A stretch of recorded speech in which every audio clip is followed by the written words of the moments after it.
We're live. Hi, welcome to our candidate highlight. I'm Amanda Gibbs. I'm our comms director, and my co host is Nathan Polsky, and he does all the things. All the And things. we have Mhm. Richard here. He is running for state representative. Hi, Richard. Hey, how's it going? It's going. It's a long day. It's a Monday. Lots to go do this week. All right, I'm ready. Let's go. So I'll fire out the gate. Tell us who you are and what you're running for. So my name is Richard Windmann. I'm originally well, I was born in New Orleans, Louisiana. I got to Texas as soon as I could. Both of my exes live in Texas. Uh, so I don't want to hear, I got some Texas street cred. And I'm running for state representative in District 58 for the state of Texas. Awesome. And And where is I'm a wife. yeah, Wife, listen to me. I'm a husband. I'm a father of three incredible children.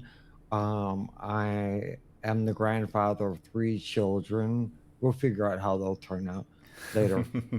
Um, and I'm a computer scientist. I work for the largest cybersecurity company in the world. Uh, and I enjoy herpetology and music. What's herpetology? It's the thank you. study of reptiles and amphibians. Ooh, that sounds Yeah, fascinating. yes. Well, how does somebody with your credentials there get involved in politics? Um, so the way that I got involved in politics is I'm a victim and survivor of childhood sex abuse. I and you can just Google my name and find that out. I have a Netflix documentary about it. Hmm. The abuse lasted from 7 years old to 17, so I really didn't have a childhood. Um, and as I got older, I had to deal with the abuse, and I did. Um, I'm sorry for all the ums, but That's talk fine. about it, it's kind of difficult.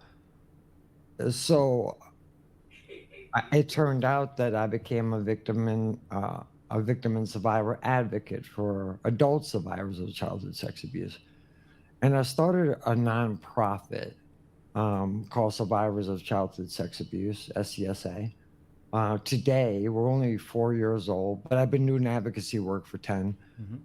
We serve 37,000 adult survivors and victims of childhood sex abuse. And, we do that through peer-led support meetings every Hmm. single week. We also advocate for them as well by helping to change the law. Um, some years ago, I think it's about almost 3 years now. Um, and I'm in Texas, not in Louisiana, but Hmm. I'm helping out in Louisiana. A bill was introduced that eliminated the statute of limitations um, for I'm sorry, for child sex abuse crimes, Hmm.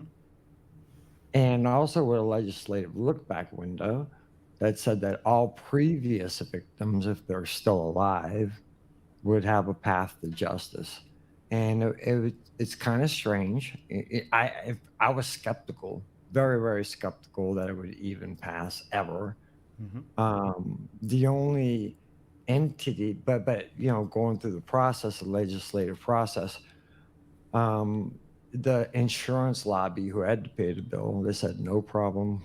You know, uh, the Boy Scouts of America said no problem, but the church, specifically the Catholic Church, they opposed it. And I'm looking at legislators and then later senators who are Hmm. all Catholic. I'm like, this is never ever gonna pass. And and on my behalf, on our behalf, we busloaded victims and survivors to the Capitol to testify before the representative hearings and the Senate hearings, and there wasn't a dry eye in the room. One of the legislators actually stood up and said, "I'm a victim of childhood sex abuse at the hands of the church too," Mm-hmm. and it passed unanimously. Unanimously, the That's first awesome. time out the gate. And it was a huge victory for us. So fast forward 2 years later, it Mm-hmm. was the last session that we had in Texas. I said, "Hey, let's do it in Texas too." Mm-hmm. And we were highly organized. We had attorneys, lobbyists, the whole thing. And we had a Capitol Day, a Capitol Day rally on the Capitol steps. And before I spoke, there was about 10 of us that spoke. Before I spoke, one of the representatives, not the author of the bill, but another one, called me to the side and said, "Hey, Richard, don't mention the success that you had in Louisiana." I'm like, "Well, why not?" And he told me that because Texans regard Louisiana as a banana republic. What? My Yeah, family's Louisiana. right. No kidding, huh? And so I thought about it for a second. I'm about to go up, so I decided to take his advice and not mention it. And and then it went to the jurisprudence committee, the representatives, and it wasn't even read. It wasn't even read. It died right there. Hmm. And Texas, we're Texas proud, we're Texas strong, and we protect our children. In fact, it's not your children, it's our children. We'll Mm-hmm. protect them to the end of whatever. And now my question is, um, who's the banana republic now, Right. right? And so I couldn't find any other representative that would pick it up for the upcoming session, and so I had to run myself. That's my number one issue. Wow. If that's not a call to action to actually get out there and do something, I don't know what else is. So thank you very much. You're very welcome. Um, all right, I don't know how to go after that. And I was like, I'm sitting here going, oh my gosh, I want to get involved. All right. Well, so you're running for House District 18, or I'm sorry, 58. 58. 58. Um, is it a two-way race? Is it a three-way race? What's your Two-way race. Democrats didn't run anybody. There was a three-person field for the primary, and there was the runoff. And I'm running against the lady. Her name is Helen Kerwin, and she's the former county commissioner for Somervell County and the former mayor of Glen Rose, Texas. So there's no incumbent then. This is an No, open seat. absolutely. Ooh. Ooh. We like open seats and we love it when it's only a two-way race as well. That Mm-hmm. definitely leans in our favor a lot of the time. Mm-hmm. So that's East Texas, yeah? No, it's south of Fort Worth, basically. Okay. Yeah. I was like trying to visualize where. So so have you met with your opponent? Have you seen anything about her? What really sets you apart? I mean, other than the advocacy and your primary focus, is anything else set the two of you apart? Actually, the incumbent was a pretty good guy. Mm-hmm. His name is Dwayne Burns, and he's very measured. Uh, he has a great temperament, and he really embodies what a statesman is. Mm-hmm. And I don't know if you're familiar with what's going on in the state right now, but school vouchers are a huge deal. Mm-hmm. And so Governor Abbott got millions of dollars, and he distributed the money to anybody, any Republican who is running against an incumbent who will vote for his school voucher program.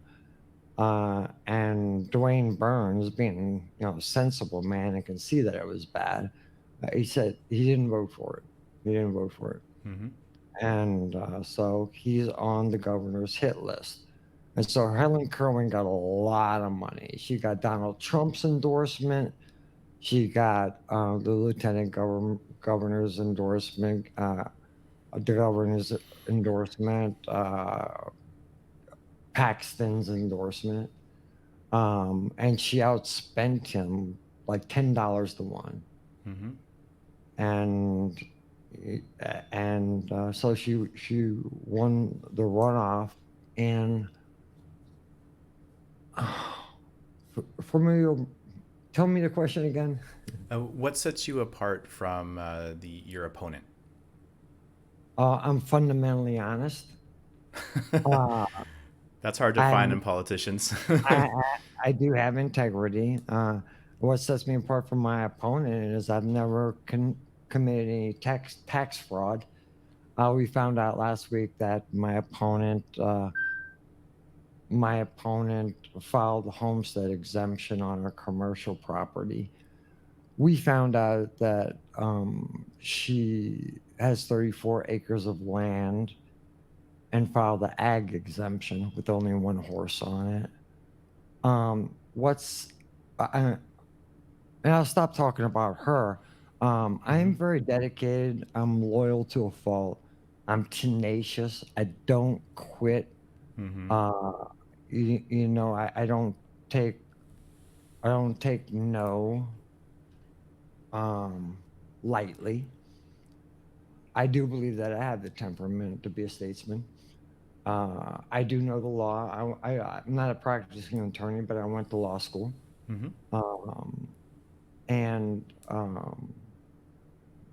what I think the secret ingredient to why I would be a great executive, which I have no reservation that I could execute on, is I love my constituents. I'm really in my community, and they're just some of the greatest people in the world, and they come from all backgrounds, but we have some people in our district that are either underrepresented or not represented at all. Mm-hmm. That's the cool thing about being a libertarian, because you can, the chart that we see on our website, this is libertarian and we're okay with this and we're okay with that and not okay with that. And so it allows me a little bit of flexibility, Mm-hmm. uh, if that makes any sense, to work out a solution for my constituents. Mm-hmm. Um, and I'll say it again, I just love them. They're just the most wonderful people in the world. Well, that was going to lead into my next question: is how do you plan Uh-oh. on communicating with your constituents? But it sounds like you're already heavily involved with them. Yeah, I am. Some things that we're gonna do. Mm-hmm. Um, yeah, of course, I talk to constituents all the time. I do have a bit of a following. Uh, so some of my constituents are Democrats. Mm-hmm. Shh, don't tell them. And last week I attended the county Democratic executive committee meeting, and they're like on board. They're like, there's no way in hell she's gonna win. They're a little bit Mm-hmm. loose with the lip than I am, but our Democrats don't have a choice in this race, Mm-hmm. and it's They not. do. They have you. Well, but here's the thing: I'm not the lesser of two evils. Mm-hmm. I I I actually want the job, Mm-hmm. and to be frank, I make big bank at work, big bank, and bonuses and stock and everything, and I'm gonna have to give that up.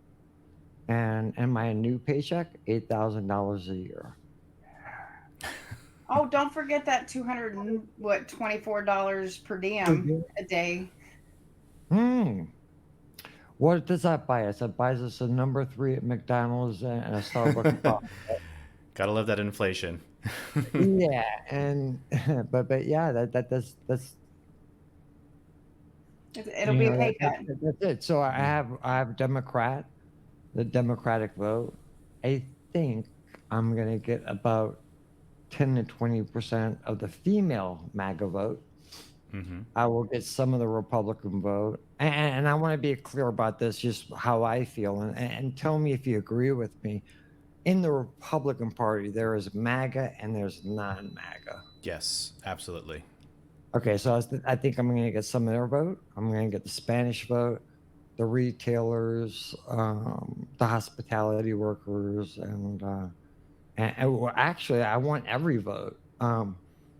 And so I'm going to work towards that. It's really early in the race. The Mm-hmm. race is in November. I'm kind of naive. I'm kind of naive that I'm like, hey, I'm going to take the summer off, and around Labor Day, I'll start, campaigning. And it turns out that my whole month is booked. Next week, it's like a town hall.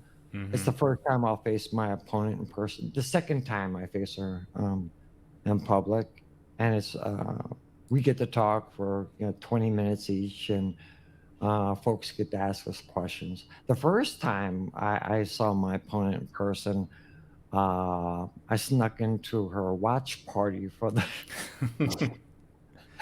I snuck into a watch party for the runoff, and I had the camera going when she took the phone call from Donald Trump, and people tell me, would you like to be endorsed by Donald Trump? And I'm like, if Donald Trump came to me and asked me or offered to endorse me, just because of his character alone, I would tell him to go pack sand. I wouldn't want to be affiliated with a criminal. It's Well, right there, you just picked up a whole lot of Principles. votes. hey, Principles great, I matter. want more. I posted a stupid meme on Facebook. It was meant to be a joke. I didn't expect anything from it. And you guys know who Greta Thunberg is, right? Yes. Yes. The angry young girl that points her finger, tells the elders what to do. Mm-hmm. So I made this meme of her pointing her finger, and at the bottom, it says, "How dare you not donate to Richard Windmann's campaign," with the donation link. Oh, I need to It's a pull that and stupid share it. meme. $1,600. Politics is funny. I think that if you ask most new candidates, Mm-hmm. are you scared? Are you nervous? Are you anxious? But I'm having a lot of fun with this. I'm enjoying it. I never That's thought that I good. would. I never thought that I would like politics, but Are you hooked now? yeah, I think I am. Yeah, I feel like candidates can absolutely be like, yeah, I love this. It's so much fun. And then their team behind them, they're like, oh my God, I'm so stressed out. As someone who's Yeah, worked on several campaign teams. yeah. I don't. Well, I'm from Louisiana, the home of dirty politics. So I learned what not to do. Mm-hmm. That makes sense. And so, yeah, I'm enjoying it. I really am. So I I don't like have an I don't like interesting to say, question. but huh? How did you come to libertarianism? Because like I feel like none of us, most of us, do not like start out as libertarians. So how did you become a libertarian? Right. And if you hear the popular story, my daddy was a Republican, and the mom was Democrat. It was the That opposite was for me. that was My me. dad was the Democrat. My mom was the Republican, and I couldn't stand my dad. So I became a Republican for a while. And as a matter of full disclosure, when I first got here to Texas, I actually volunteered for the Tarrant County GOP. I ran their IT operations. Mm-hmm. We have Uh, several people in Tarrant that started that way. So yeah, and it's even when I was a Republican, I knew that I was a libertarian. Mm-hmm. But we have this two-party system, and people feel or think that they must engage in two-party politics, Mm-hmm. and nothing could be further from the truth. Uh, but parties are not constitutional nor unconstitutional. You can choose to participate or not. Mm-hmm. and so it was about 15 years ago. I decided to free myself and become the person who I knew I always was, and that's a libertarian. Awesome. Awesome. You So, want sorry. Oh, my turn? nothing? Okay, my turn. All Yeah. right. So let's say, Richard, you get elected, you beat out your opponent, and you become the new state representative. Um, Yeah. how will you ensure transparency for everything you do, the way you vote, any expenditures, anything else like that? How do you ensure that to your constituents? Well, you're going to have a voting record. That's a Mm-hmm. matter of public record. Mm-hmm. That's one way of transparency, and thank God we have that.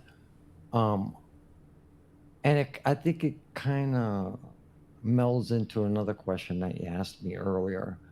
Um, is first, and one of the problems I had with Dwayne Burns is a good guy, but the child abuse issue is very, very important for me. So is border protection and vouchers and things like that.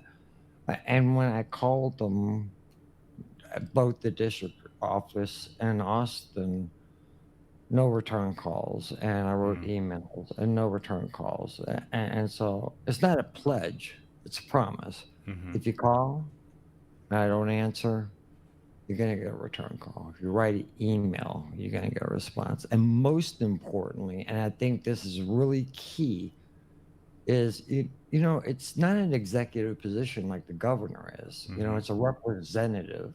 Yeah, for the governor, it's his way of the highway. And for representatives, if you're going to be a true representative, you have to represent your people. So I'm going to hold quarterly town hall meetings, and we're gonna stay late if we need to, 1, 2 o'clock in the morning. I don't care, and I'm gonna try to actually get a pulse on what my constituents think and what they want. Yeah, that's we hear that we've heard that from how many candidates now that I think the, all of them. all of them's like trying to reach out to the current representative and they just don't answer the phone. They don't return the calls. They don't answer emails. They just ghost their constituents. They get elected and they don't care anymore. Yeah, and look at us. All the time we go, oh, Congress is full of bozos, and yeah, our state legislators are a bunch of guys that don't give a crap about anything, and I think that goes to being a true representative. If you Mm-hmm. don't, you're representing people. How can you not communicate with them Mm-hmm. if you're going to do an effective job in their best interest? Right. Absolutely. Yeah. Well, so for as far as your campaign, without giving away too many secrets, what is your current right? What's your current tactic for getting out there with your potential constituents that you want to vote for you that you haven't met yet, that aren't currently in whatever circles you're currently in? That's not really a big secret. Like I said, I met with the Democratic Party last week. Mm-hmm. I'm meeting with, correct me if I'm wrong, LBTQ community. You you What can did I say say? GSM community. Well, That's they just easier. say A plus. It rolls off the tongue easier, right? But no, GSM.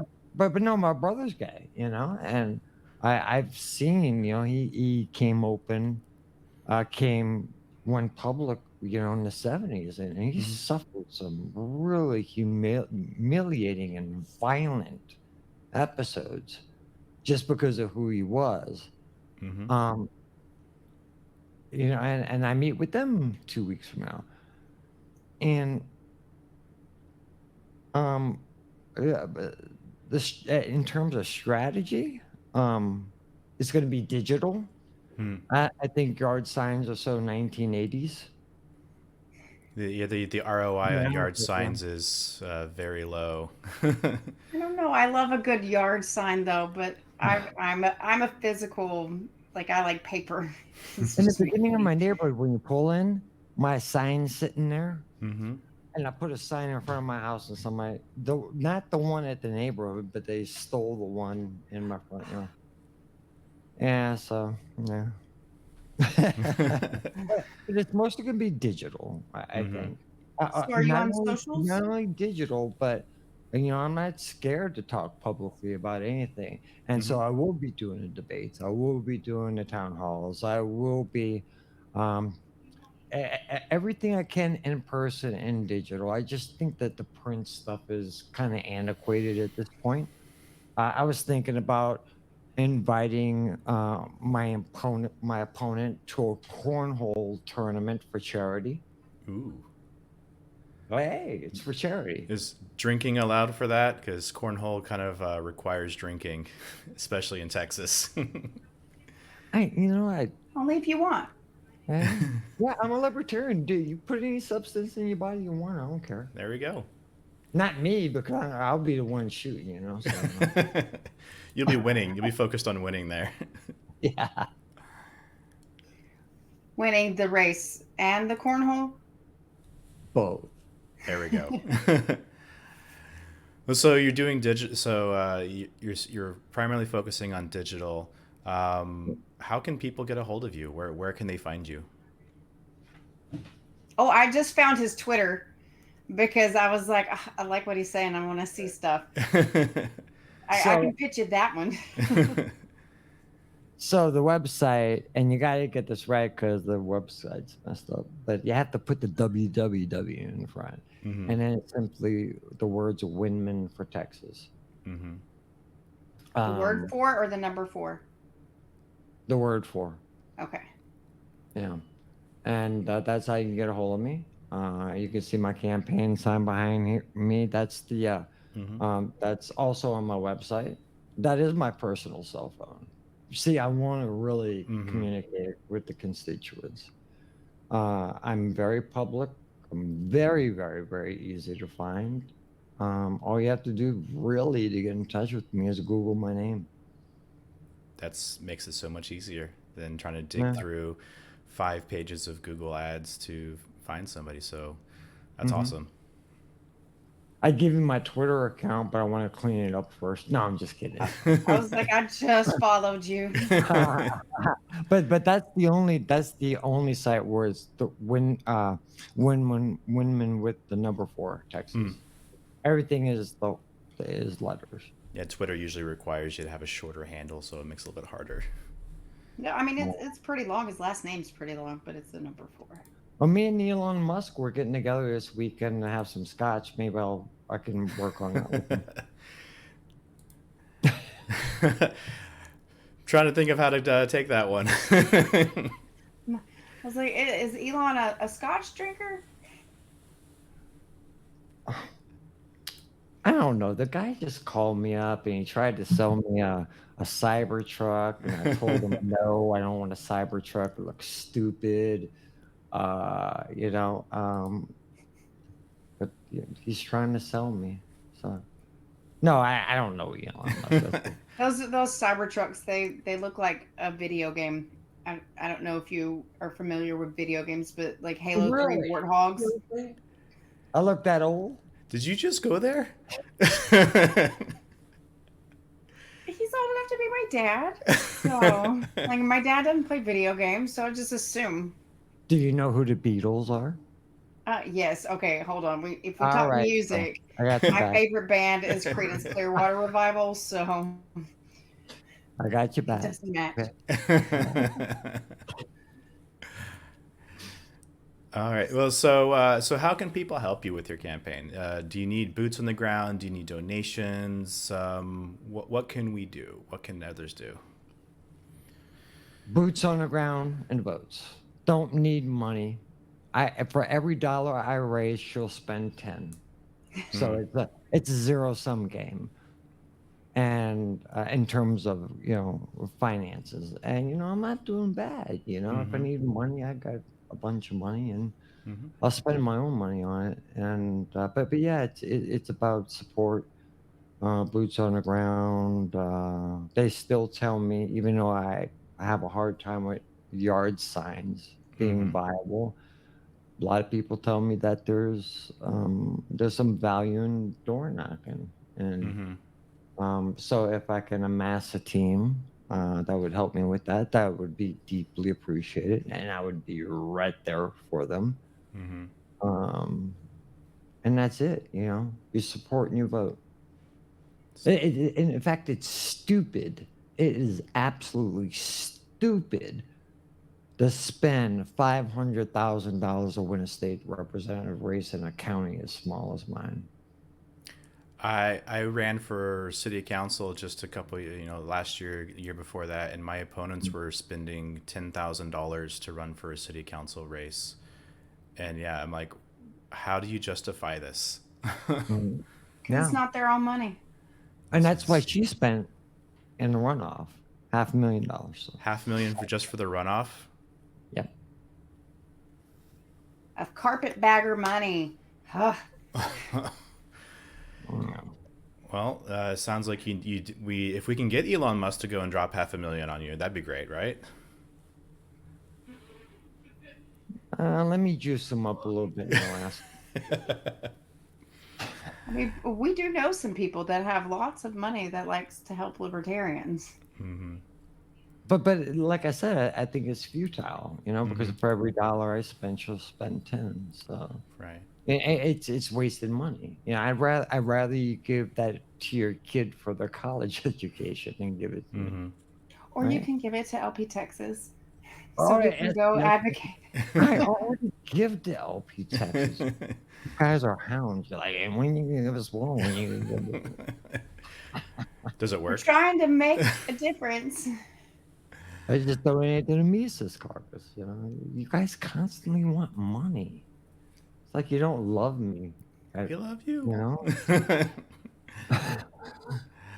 All right. Well, Amanda, do you have any more questions? I mean, we He kind of answered went. everything. I did want to ask that it is not campaign related, but could you tell me the name of your nonprofit again? Because I wanted to look that up. Sure. So it's called Survivors of Survivors. I almost said network. Survivors of Childhood Sex Abuse. Um, and if you and it's SCSA. And if you just Google SCSA abuse, we're the first hit. And is that just based in Texas or is that nationwide? Nationwide, global. We actually started in Louisiana. Again, I was living in Texas, but the Mm-hmm. big crisis at the time was in Louisiana, and it's grown. Oh, 4 years, 37,000 victims and survivors. It's just it's it's Well, sad. yeah, I was gonna say Yeah. it's amazing that you're able to get that many, but it's also sad that there is that many. Yeah, and they come from And there's so Brazil, many and more that you There's, don't know about. mm-hmm. oh, absolutely. I mean, we'll never know the true number of how many they are because it's so underreported, but we have members from Mexico, from Australia, New Zealand, Mm-hmm. Japan, all over Europe, you know. So yeah, So you've got a bill ready to go once you're elected. Just day one, submit it. Here we go. it's already drafted. Let's Yes, do it. that's what we love to hear. All right. Well, do you have anything else you want to say before we end here? Um, the big issues of the day are border protection and the vouchers. Mm-hmm. Um, And here's the thing, I don't know if you'll agree with me or not, but the national platform doesn't necessarily perfectly fit Texas. And the LP Texas platform doesn't necessarily blend in perfectly with my county. Um, Border protection is very important. I have a lot of experience on the border. I used to own a business in Matamoros, Mexico, right across the river from Brownsville. Mm-hmm. I deployed there with the state guard.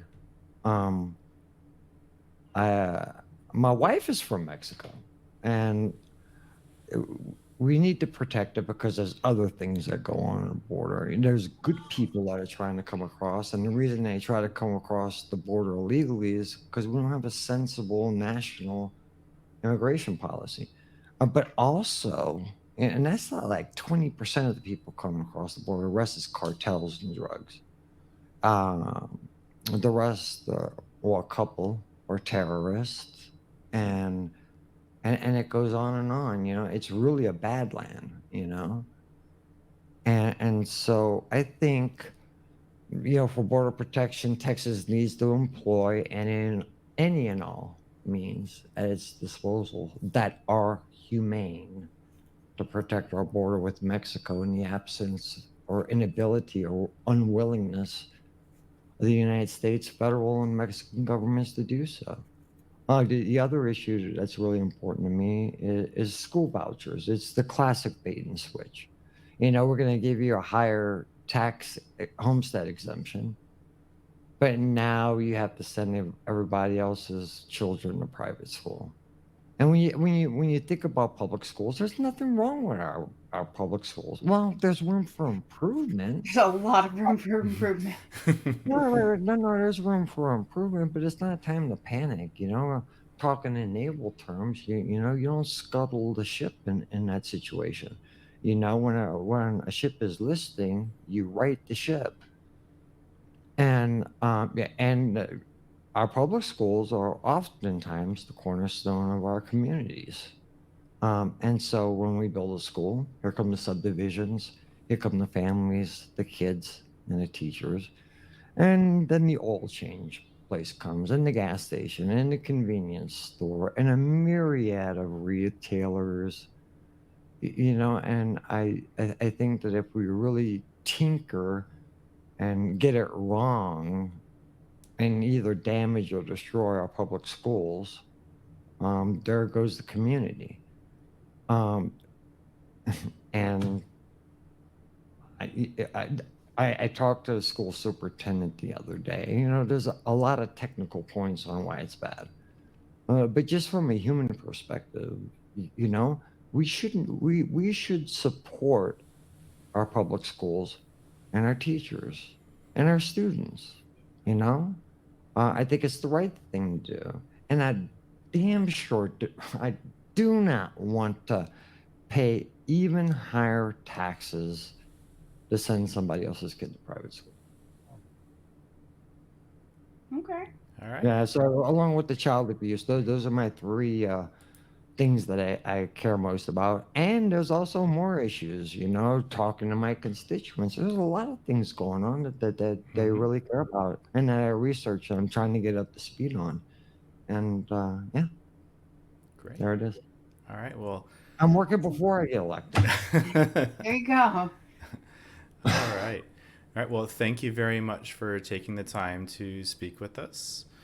You're very, It was a welcome. pleasure getting to meet with you. I've spoken with you once on the phone before and through email, Mhm. so it was good to actually see you in person, well, virtual person, and have the opportunity to get more to know more about you. Hey, man, I dig the tie. Thank you. Oh, I've he's been always dressed to the nines. I've been told I'm not supposed to wear yellow ties, but I do what I want. I'm a Just because libertarian. you're a libertarian doesn't mean you have to wear yellow. Yeah, thank you guys. Oh, I really appreciate you having me and making thank it. you. I appreciate it. All right. Well, this is Richard Windman. So for everybody, thank you for tuning in. Look forward for more candidate interviews in the future. Thank Thank you. you. Thank you.